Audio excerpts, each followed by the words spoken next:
Hah? Lu minta sebuah institusi untuk merubah aturannya to fit your child? Jangan siapkan dunia untuk anak lo, siapkan anak lo untuk dunia. Jadi kalaupun kita being gentle, begitu dia keluar rumah kan the world is not gentle to them ya. Didik anak kita menjadi immune, bukan steril. People will stab you in your back. Hal-hal kayak gini ini nggak termaafkan loh di orang lain gitu. Kalau cowok tuh harus mampu dulu baru cari jodoh. Tapi yang sering di abuse adalah seberapa mampu itu. Di hari kamu menjadi bapak, kamu akan menjadi orang terakhir yang akan menikmati apa yang kamu kerjakan. Oke, welcome back to Jadi Mikir. Kali ini aku masih bersama dengan Mas Adit. Mas Aditya Mulia ya. Mas Aditya Mulia ini adalah penulis novel, ya kan, screenwriter, kemudian konten kreator, kemudian seorang bapak ya. Kita akan ngebahas kali ini di episode yang sekarang mau ngebahas nih. Jadi buat yang belum tahu, Mas Adit ini adalah penulis film Jomblo, penulis film dan penulis novelnya, Nah, dari Jomblo terus kemudian Mas Adit ini nulis Sabtu Bersama Bapak. Buat teman-teman, ada sih salah satu temanku ya. Jadi dia itu dulu cerita sama aku, dia nangis-nangis ngomongin Sabtu Bersama Bapak, and that's how I knew about that movie. Tapi back in the day udah agak lama gitu. Okay. Terus I didn't know that you wrote that gitu kan. I know that book, I know the movie, but I didn't know that you wrote that gitu kan. Terus sampai kita ketemu pertama kali. Sampai kita ketemu, aku nggak tahu. Jadi aku aku tahu Mas penulis Jomblo, tapi aku nggak tahu kalau Mas juga yang bikin Sabtu Bersama Bapak. Terus pas itu kayak oh wow gitu. Baru yang kayak oh wow gitu kan. Nah jadi Mas dari Jomblo kemudian jadi Sabtu Bersama Bapak, terus sekarang ini Medium Ugly, ya kan. Nah ketiganya itu kan punya tema yang berbeda ya gitu. Meskipun nyawanya tetap, maksudnya kocak-kocaknya tuh kelihatan lah, itu tulisannya Mas Adit gitu. Jomblo itu kan menggambarkan kegalauan orang-orang yang mencari cinta. Betul. Ya kan. Nah sementara Sabtu Bersama Bapak ini kan lumayan dalam banget ya gitu ya. Lumayan dalam banget tentang seorang ayah yang mencintai anak-anaknya. Kemudian Medium Ugly itu kalau misalnya sebelumnya kita sempat ngobrol juga, datang dari keresahannya Mas Adit sebagai seorang bapak yang ngelihat anak-anak zaman sekarang mencari cinta gitu kan. Beda lagi nih zamannya gitu. Dating scene zaman sekarang. Jadi yang aku pengen gali ini Mas sekarang adalah transisinya tuh gimana, kayak how were you when you wrote The Jomblo, and how were you when you wrote Sabtu Bersama Bapak, and how are you pada saat menulis Medium Ugly? Untuk bisa menulis Jomblo emang harus young and stupid sih gue. Emang harus young and stupid. Gak mungkin orang umur 40 tahun menulis cerita Jomblo tuh gak mungkin. I was young and stupid, and kayaknya emang harus seperti itu gitu. Nah waktu udah jadi bapak, bukan euforia ya, maksudnya udah jadi bapak kan banyak banget nih informasi baru kan. Oh parenting harus gini, parenting harus gitu ya. Terus ya itu worried lah ya, gue punya worried bahwa wah kalau misalkan gue meninggal sebelum waktunya gimana ya. Nah itu bagus tuh jadi cerita gitu. Akhirnya jadi seperti itu. Jadi memang ketika gue menulis Sabtu Bersama Bapak memang ada kedewasaan yang tidak hadir waktu gue menulis Jomblo memang. Kemudian ketika anak-anak gue udah gede, gue ngeliat dating scene anak zaman sekarang, oh jadi cowok harus gini, oh, semuanya harus bayar, yang bayar semuanya harus cowok kalau pacaran. Terus gue yang kayak, anak gue harus ngarepin yang kayak gini-gini nih kalau misalkan nyari jodoh. Itu jadi resah lagi. Nah itu lagi-lagi ada kedewasaan yang hadir, yang tidak hadir waktu nulis Sabtu Bersama Bapak kan. Karena waktu gue nulis Sabtu Bersama Bapak, gue kan bisa dibilang bapak-bapak muda ya, kayak misalkan bapak dari anak kecil. Ketika gue nulis Medium Ugly, gue adalah bapak dari anak remaja. Seperti itu. Nanti mungkin keresahan berikutnya gue jadi aki-aki. Nanti ada ini lagi, ada novel aki-aki lucu nih. Oke. Bukan jomblo, jomplo. Bener lucu tau. Iya lucu. Tapi itu menarik sih, yang lu omongin. Sebenarnya Medium Ugly itu judul awalnya tuh nggak apa? Apa? Lika-liku laki-laki yang nggak laku-laku. Serius? Tapi editor gue bilang, no, ini nggak akan ngejual mas. Iya. Itu referensinya agak terlalu spesifik ke orang zaman dulu kali ya. Iya. Akhirnya jadi medium ugly. Kalau medium ugly itu istilah zaman sekarang. Iya, istilah zaman now banget. Gitu. Terus kayak setelah jadi bapak-bapak nih mas, apa yang berubah paling signifikan in yourself that you realize gitu? Oh iya, dulu pas gue nulis Jomblo, gue keresahannya begini. Waktu gue nulis Sabtu Bersama Bapak, keresahan gue begini. Medium ugly, keresahan gue begini. Terus kayak, oh how my perspective has changed ya. Kayak apa yang disadarin yang berubah banget gitu? Ada beberapa hal yang tidak bijak dari Jomblo lah. Akhirnya gue mikir bahwa, sampai ke titik gue mikir, gue ngapain anak-anak gue baca itu. Akhirnya di tahun 2015 gitu ya, gue merevisi Jomblo. Jomblo hadir lagi di tahun 2015 atau 12 gitu. Tapi lebih sopan. Tidak ada beberapa adegan, tidak ada beberapa adegan yang waktu di Jomblo originalnya ada. Kemudian lebih menghormati perempuan gitu. Ketika gue menulis dulu, ya gue ngerasa gak kepikiran bahwa it was gak kepikiran lah bahwa itu sesuatu yang aneh. Sekarang wah gila, gue guilty feeling banget. Akhirnya gue ubah. Kalau transisi, kalau aku nggak tahu ya, kayak aku cerita ya, dulu kan aku suka nulis cerpen nih, tapi cerpen aku galau semua. Terus aku suka nulis puisiku galau semua. Jadi itu remaja-remaja galau lah pokoknya. Itu kalau boleh tahu umur berapa? 17, 18, 19. 19 tahun aku paling aktif menulis sih. Itu adalah pertama kalinya aku masuk kuliah, mulai hidup ngekos di Bandung gitu kan. Terus kayak bertemu dengan banyak exposure baru, teman-teman baru. Terus merasakan ini percintaan yang berbeda gitu kan dibanding zaman SMA. Punya kegalauan yang berbeda juga. Terus akhirnya aku nulis lah. Jadi banyak nulis, tapi tulisan aku tuh selalu twisted dalam arti kayak pembaca digiring ke arah mana, terus tiba-tiba ternyata penjahatnya siapa gitu kan, atau villainnya siapa gitu, yang kayak ada sedikit kayak murdernya, ada sedikit kayak suicidalnya, ada yang kayak gitu-gitu. Jadi nggak tahu, mungkin pada saat itu aku baca buku-buku yang kayak dark gitu kali ya, jadi terpengaruh sehingga cara aku menulis juga kayak gitu, very twisted and very dark gitu. Nah sekarang di usia yang sekarang, begitu misalnya aku baca nih tulisan-tulisan zaman dulu tuh kayak who hurt you man gitu. Kayak bener-bener kayak soalnya aku kayak pertama kali dengerin Bernadia tuh ya kan, Bernadia kan suara liriknya tuh galau-galau semua kan.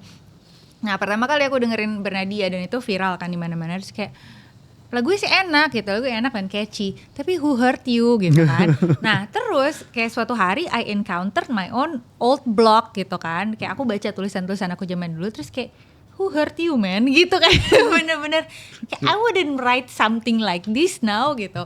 Nah kalau Mas sendiri kayak pernah gak sih kayak baca lagi yang dulu-dulu gitu, terus kayak kenapa begini ya gitu? Iya pastilah dan iya ya. Kok kepikiran dia kayak gini, kok bahkan kayak gaya bahasanya pun tidak sama sekarang kan. Versi yang sekarang selalu lebih baik lah, atau lebih grounded lah ya, pemilihan katanya lebih kaya, mungkin lebih range, karena sejalan dengan waktu kan wawasan bertambah kan. Dulu kan kita menulis karya kita dengan pengetahuan dan skill segini, sekarang skill kita udah segini gitu kan. Dan menurut gue tidak ada yang salah, karena kalau misalkan tetap sama, dan berarti nggak ada improvement dong. Iya. Ya kan, so in a way it's good sebenarnya. Kalau menurut Mas Adit sendiri, Mas Adit sebagai seorang ayah tuh gimana sih? Karena kan sekarang lagi zaman ya gentle parenting, cenah kan. Semuanya serba gentle gitu. Nah kalau misalnya Mas Adit sendiri, bagaimana Mas Adit memposisikan diri sebagai seorang ayah? Oke. Sebenarnya gini, Ashton Kutcher pernah ngomong, gue tahu dia bukan parenting expert, tapi dia ngomong sesuatu yang sangat-sangat resonate ke gue. Jangan siapkan dunia untuk anak lo, siapkan anak lo untuk dunia. Don't prepare the world for your children, prepare your children for the world. Jangan terlalu karena waktu gue kayak contohnya nih, gue pernah di TK pas pertemuan orang tua murid, ada orang tua yang sampai ngomong gini, ini kan masuknya jam 7 ya, bisa nggak ya kita ubah masuknya setengah 8 karena anak saya belum bangun. Hah? Lu minta sebuah institusi untuk merubah aturannya to fit your child? Kenapa nggak child lu yang harus fit ke ke dunia? Gitu. Dan you can't keep doing that. Yeah. You can keep helicopter parenting anak lo gitu loh. Yeah. Dan kayak gitu tuh banyak gitu loh. Banyak dan sering sekali terjadi. Makanya ketika kita gentle parenting itu juga gue agak takut karena gini, gentle parenting tuh ada masanya. Dan anak-anak harus tahu bahwa tidak semua manusia itu segentle orang tuanya. Oh, di sana kamu akan digigit ya. Benar. People will stab you in your back gitu loh. Hal-hal kayak gini nih nggak termaafkan loh di orang lain gitu. Iya. Kayak makanya kalau misalkan lu nanya gue parenting gue gimana, I'm not the best parent in the world jujur. Tapi yang gue coba berusaha lakukan adalah kayak Ali bin Abi Thalib pernah ngomong gini. 0 sampai 7 tahun itu sayang-sayangan main. Pokoknya main lah pokoknya. 7 sampai 14 tahun disiplin dan tanggung jawab. 14-21 baru mentor. Some say teman tapi ya bisa jadi teman atau bisa jadi mentor lah. Kalau mentor kan lebih ke Pak, gue nabrak mobil. Oke, what do you think? What do you think you should do? Kayak gitu. Bukan yang malah ngebelain gitu. Kayak misalnya anaknya yang nabrak tapi anaknya yang dilindungin gitu. Padahal anaknya salah. Jadi kalau misalnya anaknya nabrak, okay, what do you think you should do? I think I should apologize. Okay, that's one. That's good. That's one. Kedua, what else do you think you should do? Saya harus bilang ke orangnya, saya harus mengganti kerugiannya. Okay. Dan what else do you think you need to do? I need to find the money to do it. Okay, that's 3. Nah, that's mentoring. Ngerti gak sih? That's coaching tuh, kayak gitu seperti itu. Nah, 14 sampai 21 tuh kita harus cowok jadi cowok yang kayak gitu. Jadi bapak yang kayak gitu. Udah nggak ada lagi gentle parenting. Gentle parenting kan 0 sampai 7 gitu. Kayak misalkan kayak misalkan ada beberapa melakukan apa gitu ya. Tapi were you actually gentle 0 sampai 7? Enggak. Enggak juga. Karena enggak dan gue agak nyesel di situ. Karena takutnya menjadi trauma buat anak-anak kan. Gue pesan ke anak-anak, ke teman-teman gue yang lain yang masih lebih muda, lu selesai dulu dengan semua trauma lu deh. Selesai dulu dengan semua trauma lu, matangkan emosi lu dulu, punya income dulu. Income tuh nomor 1, tapi cuma sebagian kecil daripada yang namanya pernikahan tuh.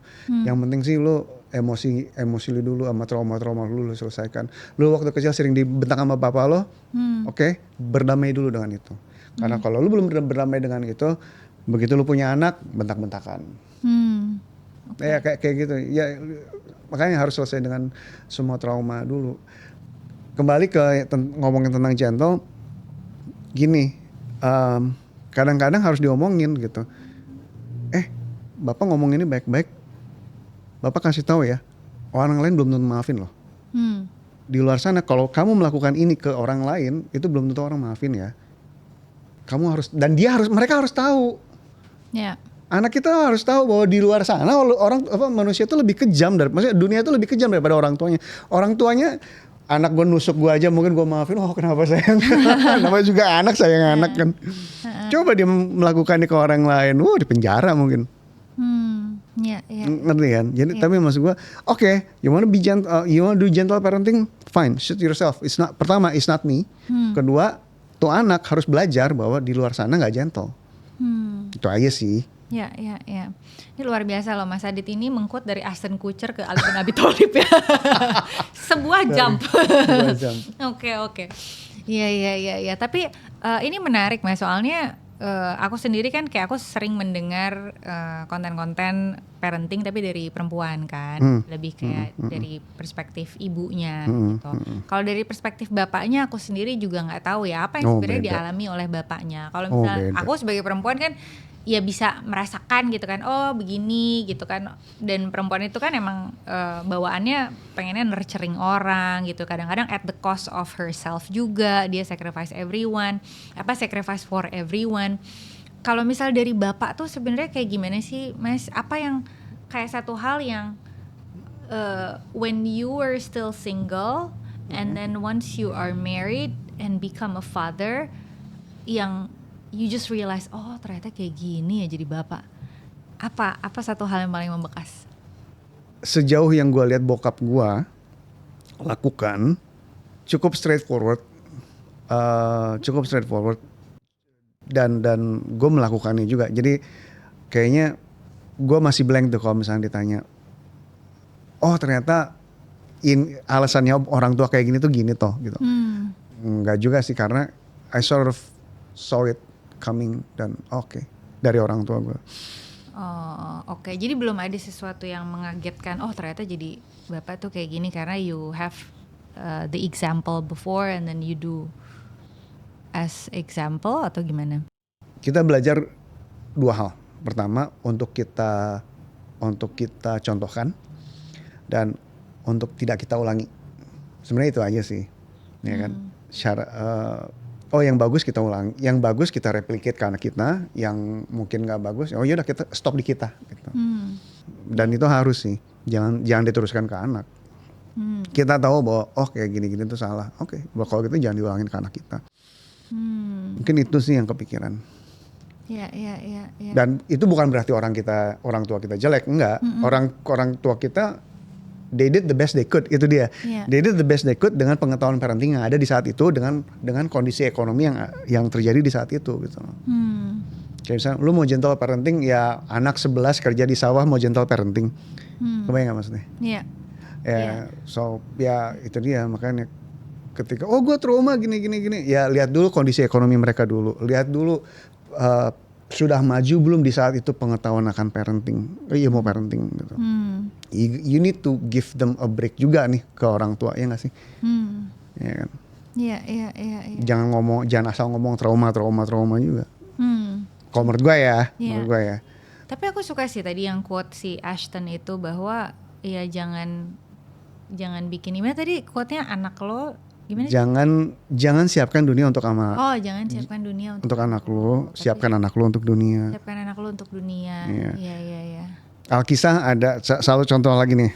Alkisah ada, gue pernah waktu itu come cross infotainment, terus ya nih anak gue nggak mau ke sekolah kalau nggak diantar sama mobil yang itu. Wow.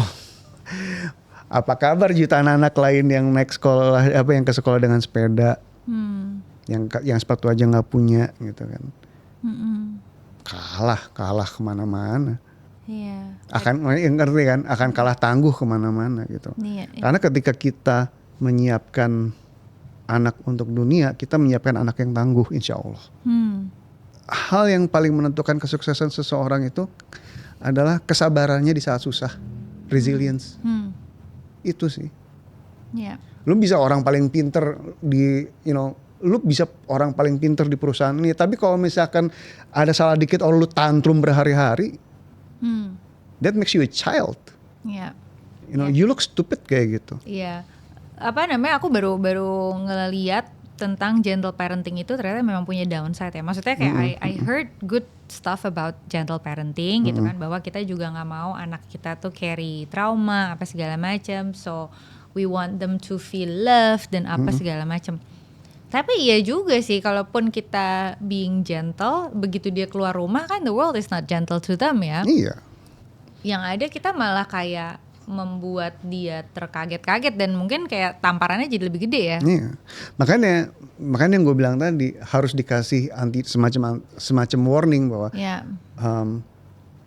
I do this because I love you, but you know what? The world doesn't love you. That's what you have to remember. Di luar sana itu sangat kejam. So that's what you have to remember. Nanti kamu keluar dari rumah ini, kamu harus kuat ya. Itu menurut gua itulah gentle parenting. Ngasih tahu ke mereka gently bahwa di luar sana pembekalan sebenarnya gitu.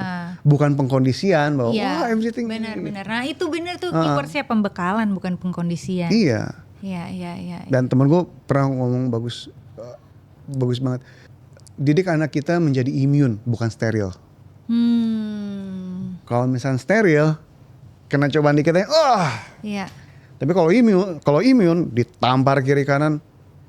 Oh, jadi Still walk parenting forward. tuh kayak vaksin ya mas? Iya. Iya, Gitu. Nah itu dia, maksudnya ditampar bukannya kekerasan ya, enggak, gue gentle, ya itu dia. Sebenarnya kalau misalnya mau ngomong gentle parenting juga ya, kalau misalnya kita ngeliat riwayat Rasulullah SAW juga dia nggak pernah ngebentak. Tapi kan gentle parenting tuh bukan hanya tidak membentak kan.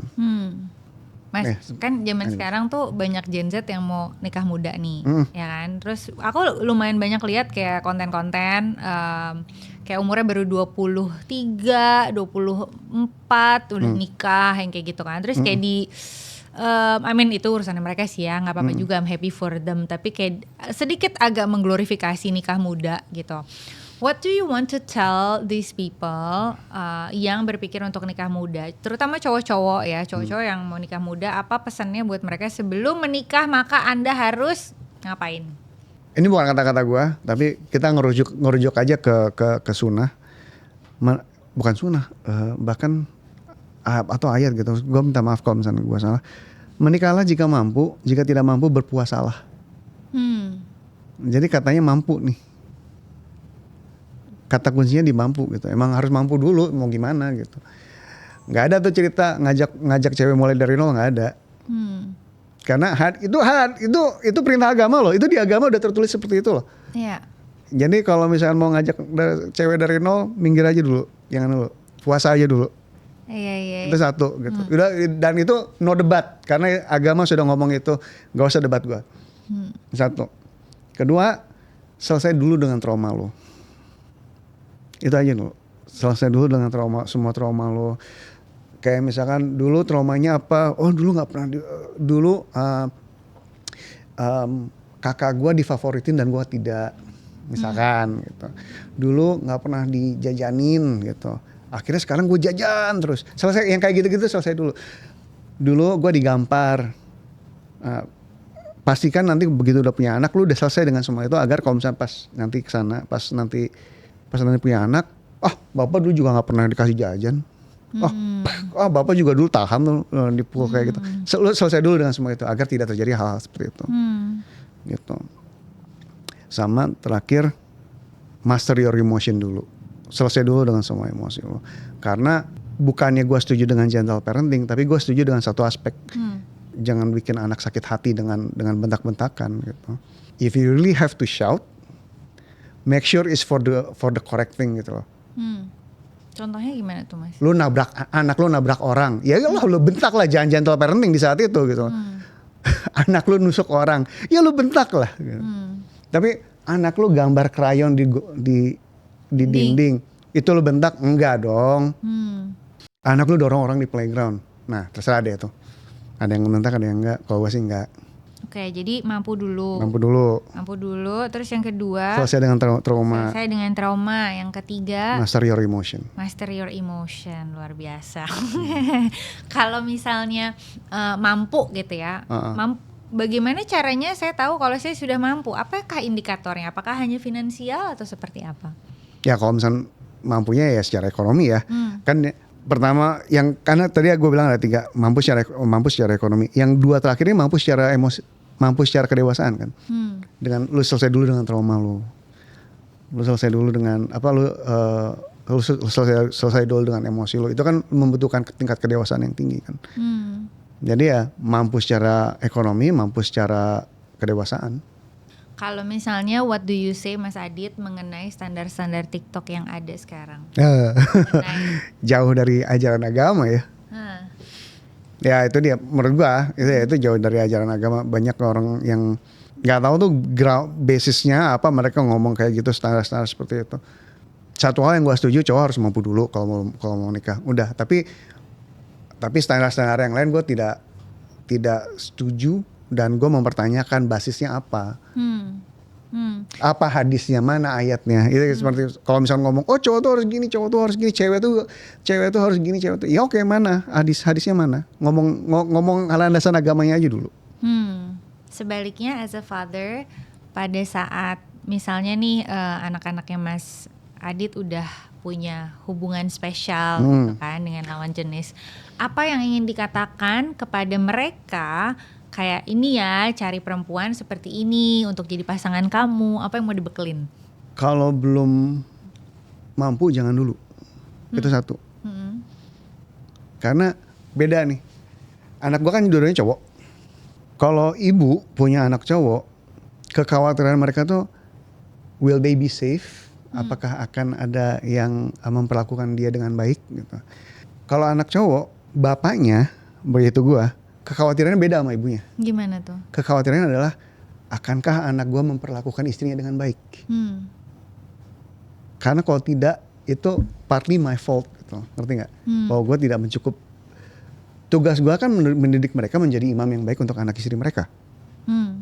Dan gue suka ngeri tuh kalau misalkan, waduh gimana ya nanti ya gitu. Itu keresahan gue juga sih. Gak tau, next book mungkin. Berangkatnya dari situ dulu. Jadi ketika berangkat dari keresahan itu, pesan-pesan gue adalah, pertama, ya kitanya mampu dulu. Kalau belum mampu jangan dulu deh gitu. Kasihan mereka juga layak mendapatkan versi terbaiknya kita.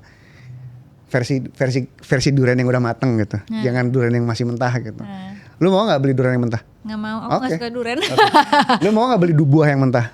Enggak kan? Nggak. Maunya yang matang kan? Ya udah. Intinya gini. Pertama, mampu dulu. Kedua, concentrate on yourself dulu. Ini ke anak gue ya, gue ngomong ke anak gue yang cowok nih.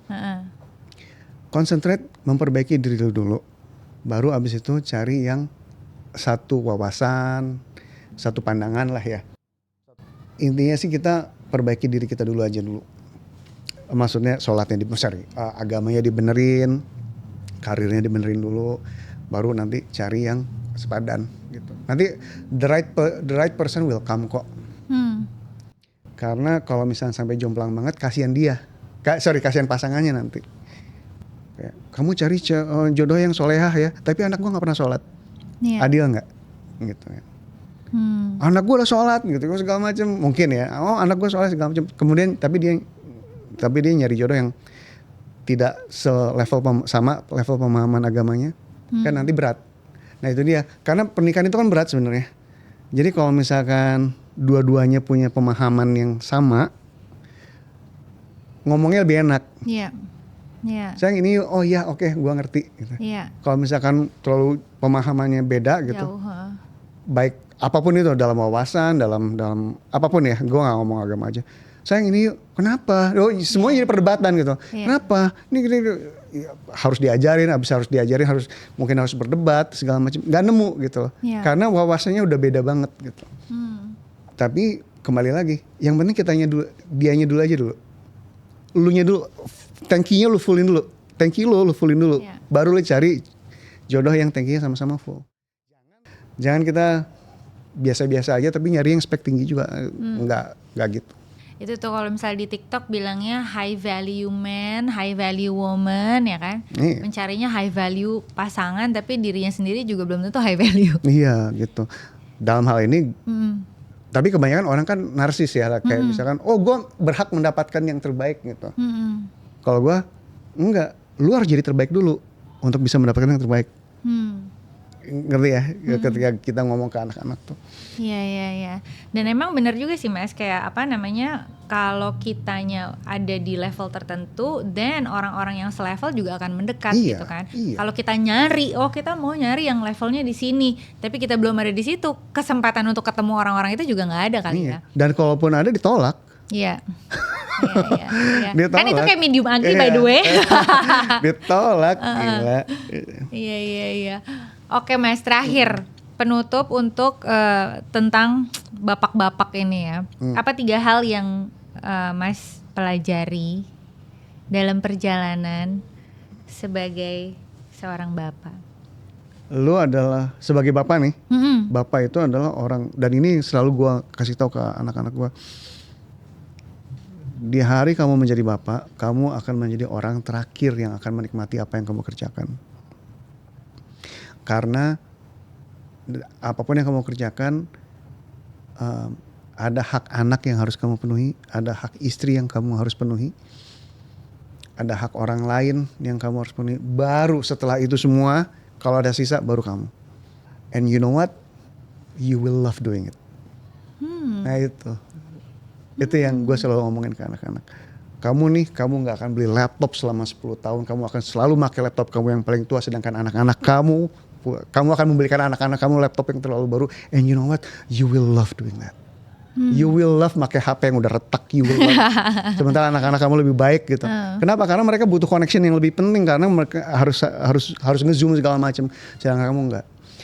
Tapi ketika semuanya dibalik, ketika kamu ngerasa kamu harus pakai iPhone 17 sementara anak-anak kamu pakai HP yang retak, something is wrong with you. Ketika kamu harus yang paling bagus segala macam, sedangkan istri kamu nggak kamu kasih uang untuk ngerawat dirinya, something is wrong with you. Itu yang gue kasih tahu ke anak-anak. So you will be the last person who enjoys everything and you will love it. Karena laki-laki kan dihisapnya di YouTube. Ya kan? Jadi ketika kita udah melakukan semuanya dan gue terakhir, gue tahu, oke, ini gue akan dihisap nih, oke, sip, aman, ngerti gak sih? You will love it karena lu tahu bahwa gue nanti pas dihisap nanti aman gitu. Itu satu. Kalau minta 3 ya. Kedua, mungkin masih relate ke yang pertama, ya a lot of sacrifice but we love doing it. You will love doing it. And when you love doing it, you know that you're doing a good, you're doing parenting right gitu. Ketiga, apakah anak gue sudah cukup baik untuk dunia gitu. Kan kita mengawali semuanya tadi kan dengan menyiapkan anak untuk dunia. Nah, sekarang kita berada di tahap is this now good enough gitu for them? Sorry, are they not good enough to survive the world? Yeah. Itu adalah pertanyaan yang nggak pernah bisa dijawab. You will still, selamanya kayaknya selama menjadi bapak, lu akan selalu wondering. Mungkin beberapa parent bilang, aduh, kalau misalnya anak udah nikah gitu, aduh anak gua kelaparan nggak ya? Kalau gua, aduh, anak gua bikin lapar anak orang nggak ya? Beda loh. Iya. Ya, jadi yang mau nikah muda itu tidak semudah itu ya, Ferguson. Mampu dulu katanya Mas Adit. Iya. Ya, oke. Mas Adit tadi lagi yang mau disampaikan Mas Adit untuk para ini TikTokers, nggak TikTokers juga sih ya. Karena kalau misalnya nontonin itu apa namanya kayak anak-anak muda sekarang dengan standar TikToknya siapa duluan yang harus bayar siapa yang harus bayar date ya kan. Terus gimana caranya dapat high value pacar gitu kan, apakah itu yang men atau yang women. Kalau lagi pacaran semua cowok harus bayar semuanya. Iya, harus bayar semuanya. Bahkan harus dijajanin, dikirimin duit jajan. Pay everything every time gitu. Menurut gue sih enggak sih itu. Iya. Jadi sebenarnya intinya kalau misalnya menghadapi standar TikTok kayak gitu, anak-anak sekarang harus ngapain tuh Mas? Harus belajar agama sih. Harus belajar agama loh. Bener. Karena yang kayak gitu-gitu kan jauh dari agama, nggak ada diatur yang kayak gitu-gitu kan. Ada yang kayak, oh, gue nggak mau, kriteria cowok gue harus punya ini dari itu materi semua. Gitu. Harus punya rumah, harus punya mobil, harus punya penghasilan 100 juta per bulan. Ya kan mampu kan. Tapi kan kita tadi bilang. Jadi kalau cowok tuh harus mampu dulu baru cari jodoh. Tapi yang sering di abuse adalah seberapa mampu itu, ya kan? Oh mampu, tapi kalau dan kita tahu lah kalau mana mampu yang waras dan mana mampu yang tidak waras yang dituntut. Gitu. Itu juga hati-hati juga sih. Oh pokoknya gue harus kalau gue cari suami itu harus yang gini. Nah kalau gini itu berlebihan banget, lo hati-hati. Kita harus hati-hati. Karena gini, kalau lu nyari orang yang sudah mapan banget untuk jadi jodoh lo, ingat satu hal, kesuksesan dia itu bukan karena tahajudnya lo, bukan karena sabarnya lo, bukan karena tahajud, bukan tahajud lu yang membuat dia sukses, bukan air mata lu yang membuat cowok itu sukses, bukan doa lu yang membuat dia sukses. ngerti kan? Ketika lu pengen, wah semuanya udah ada dulu, baru lu masuk ke kehidupan dia, lu kecil banget artinya di hidup dia. Iya dong. Lu datang di saat orangnya udah sukses, terima jadi gitu kan? Apa andilnya? Nggak ada kan? Nahajutin gua aja enggak. Nangis buat gua aja enggak. Itu tangisan orang tua gua mungkin. Itu tahajudnya orang tua gua mungkin. Nah itu sesuatu yang harus dipikirin. Karena perempuan tuh layak banget sih mendapatkan cowok yang mampu, layak. Tapi seberapa mampu itu yang sering di-abuse kan. Itu yang selalu menjadi perdebatan yang tidak ada ujungnya. Betul. Dan seberapa mampu seberapa mampu kita menilai seseorang itu juga tergantung sama kitanya dari level mana, ya nggak sih? Iya. Kalau misalnya kayak gue pengen pacar gue punya penghasilan 100 juta per bulan. Ya kalau gue juga emang 100 juta per bulan ya nggak apa-apa, wajar gitu kan. Kalau misalnya gue 100 juta per bulan terus tiba-tiba mau yang sama 20 juta mungkin agak susah gitu. Tapi kalau misalnya sama nggak apa-apa. Tapi yang nggak punya penghasilan pengennya ini gitu kan. Iya. Oh gue pengen cowok gue 100 juta sebulan. Oke, nggak apa-apa. Tapi inget ya, dia sampai di titik itu tuh lu nggak ada andilnya ya, ngerti? Ingat aja itu gitu. Oke, terima kasih sekali lagi Mas Adit sudah berbagi. Terima kasih Tadi banget. kita ngebahas tentang ini ya, transisi seorang Aditya Mulya dari yang sebelumnya single, kemudian pertama kali menjadi seorang bapak, dan pada akhirnya sekarang menjadi bapak anak-anak remaja ya. Banyak banget ini advice dari seorang bapak. Jadi untuk teman-teman yang masih muda dan ingin menikah muda ya, dipikirin dulu apakah kalian sudah mampu atau enggak, dan petuah-petuah lainnya ya. Pokoknya itu segitu dulu. Mampunya yang wajar ya. Mampunya yang wajar.